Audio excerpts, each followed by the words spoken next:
Hey everyone, I wanted to hop on here real quick and tell you guys about a time in business where I took a risk and it didn't turn out quite the way I expected. I actually expected it to crash and burn, and in reality it turned out to be where my business actually took off. It was shortly after we bought this house, and one of my clients that I was ghostwriting for on a regular basis, they were a small publishing company in Greece, came to me and asked me if I would start doing editing for them because they started hiring writers whose native language was not English, and they had a lot of writers who would just basically write in their native language and run it through Google Translate.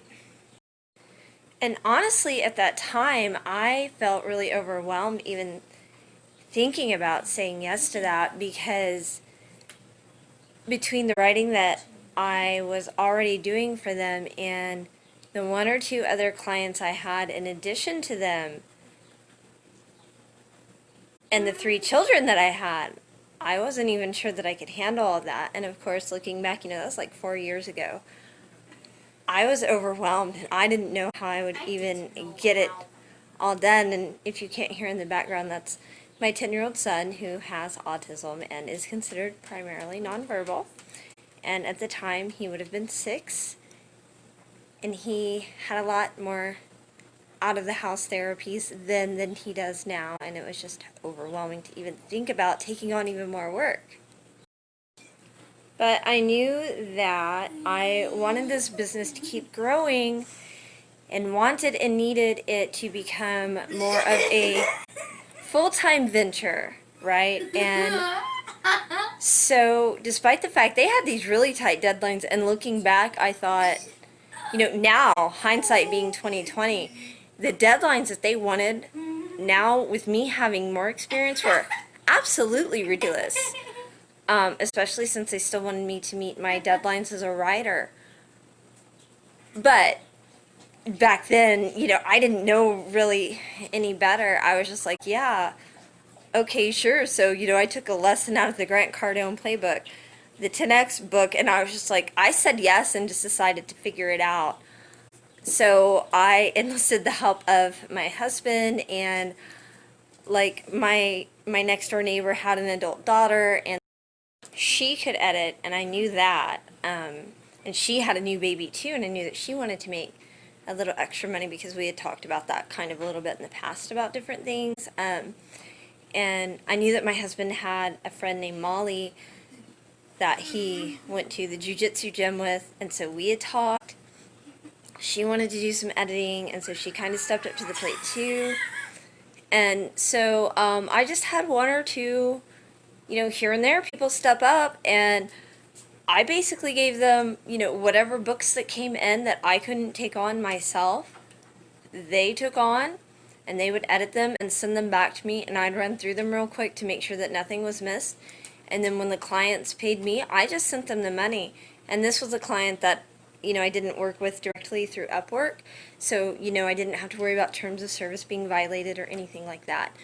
And, pretty quickly about not just managing people, which I already have a history in management, but sort of the ins and outs of digital agency management and working with clients that have ridiculous timelines, because in the meantime, that particular small agency, they had people coming and going, their own contractors, and their contractors that were working for them kept my contact information. And so when they would leave and want to do their own thing, they would reach out to me too and want me to help them with their projects. And so the stuff that I was doing kept growing really quickly. And then in the meantime, I learned what I liked and what I didn't like doing, and, how to basically cut out things that wasn't paying well enough for the time that I was spending. And so eventually, because with that little publishing agency,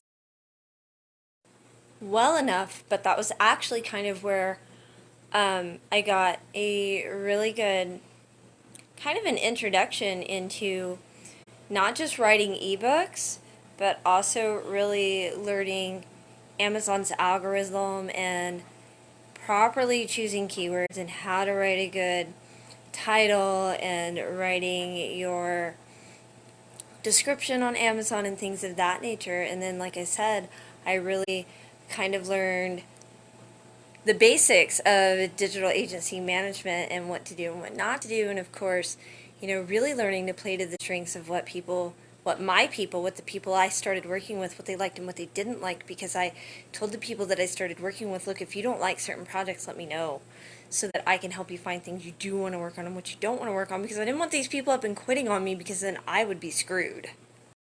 And throughout my entire experience of ghostwriting for this company, which I wrote approximately 350 to 400 different ebooks for them, I actually kept a log. I signed over all my rights, which was fine. Like, I know what ghostwriting is. That's cool. I don't mind.